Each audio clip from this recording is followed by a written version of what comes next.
Hey, I'm Lee-Loi. I recently got a notification from Xbox that I could try out their xCloud beta service for iPhone and iPad, so I decided to test it out and show you the future Microsoft envisions.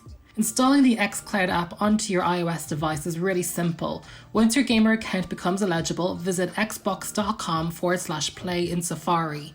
Add a shortcut to your desktop, click it, sign in, and you'll be immediately brought to a dashboard that looks like your own Xbox gaming console.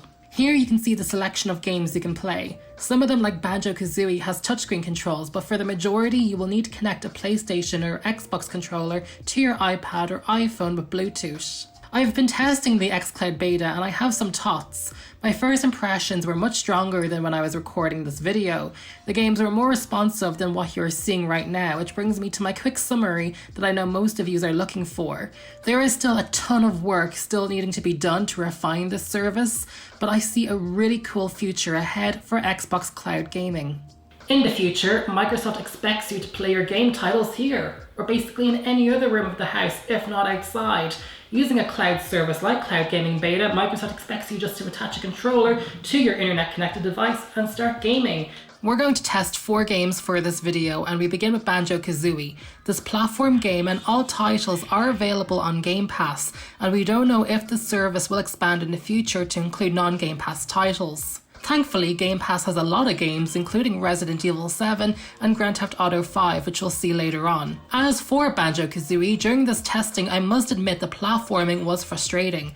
Because of latency issues and the precision from the analog stick needed for success on a classic game like this, it was really hard to control Banjo, especially when it came to jumping.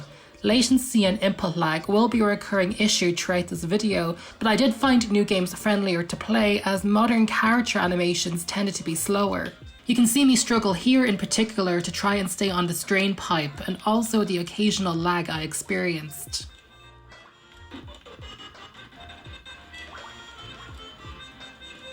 Next, you're going to watch me attempt doing a heist in Grand Theft Auto Online.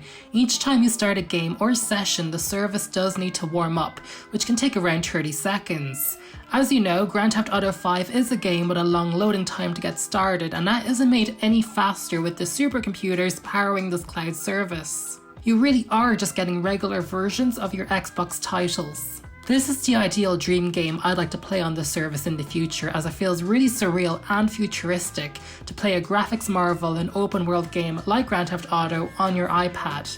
Yes, my vehicle hanger has a minivan, don't judge me, I think it's cute. xCloud Beta and Grand Theft Auto played well when you were doing regular activities like clothes shopping or shooting random passerbys and, let's face it, stealing their car. I had much more difficulty with the heists or missions in the game that demand concentration and quick thinking. I did a mission in Grand Theft Auto Online and let's see how it went down. He has like a turret? Is that a turret? Wow. Okay, let's go. Okay, got one. Bloody gate is blocking me. Going in, taking the first hit. Okay, come on, let's go, let's go, let's go, let's go, let's go, let's go. Oh, I need like a bloody rocket launcher. I do not have one though. Sure would help. Let's go for him. Oh, we got him. Yes.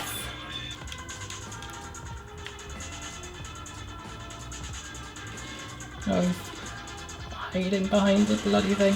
Maybe shotgun?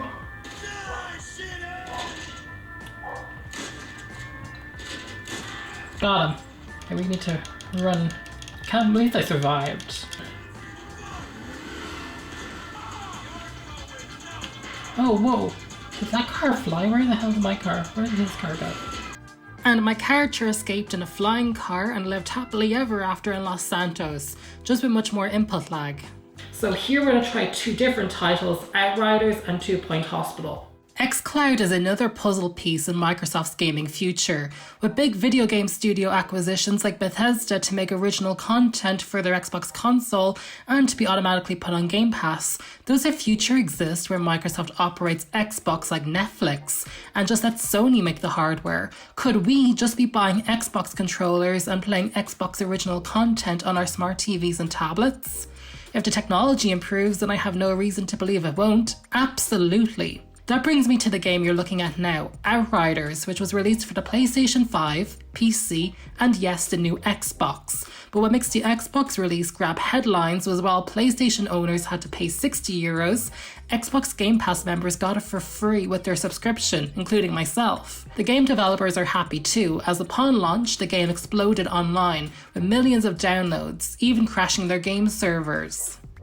As for the experience of playing Outriders, it was much like Grand Theft Auto, manageable in casual environments with input lag, but as a story-based title with increasing difficulty as the story progresses, I found it too hard to play with xCloud beta as the gameplay is extremely competitive and I wasn't able to react quick enough to enemy encounters.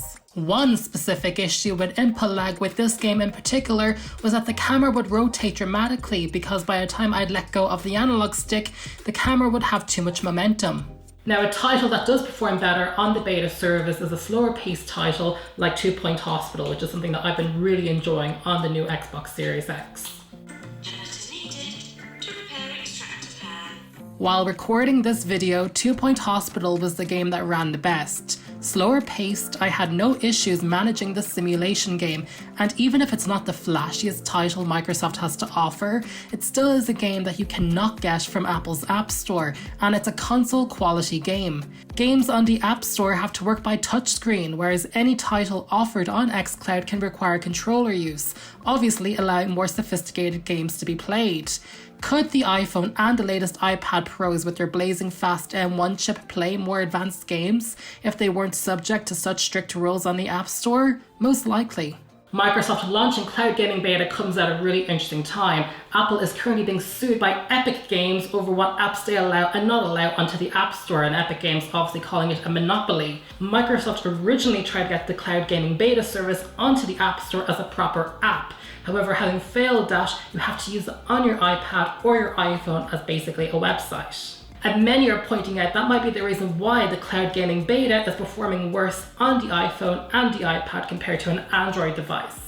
Microsoft doesn't just have technical hurdles ahead of them, but also regulatory ones as well. But I really am rooting for Xbox to pull this off, as I cannot stress enough how awesome it is to play Xbox games on your smartphone and tablet. I can imagine myself in the future traveling with just my iPad and a game controller. This could even be a serious threat to Nintendo outside of their target audience, who specifically enjoys their intellectual property titles like Super Mario, Animal Crossing, and The Legend of Zelda. When Microsoft eventually sends you a notification to try out xCloud on your smartphone and other devices, I highly recommend you try it. Mileage may vary, but if you enjoy it, it may completely change how you game in the future. If you like this video, do give it a thumbs up and drop a comment down below and let me know what you think about Microsoft's future gaming plans. As always, do subscribe to the channel to support tech videos like these and turn on that dang bell. Otherwise, keep safe and keep well and stay tuned for new videos dropping weekly. Bye everybody.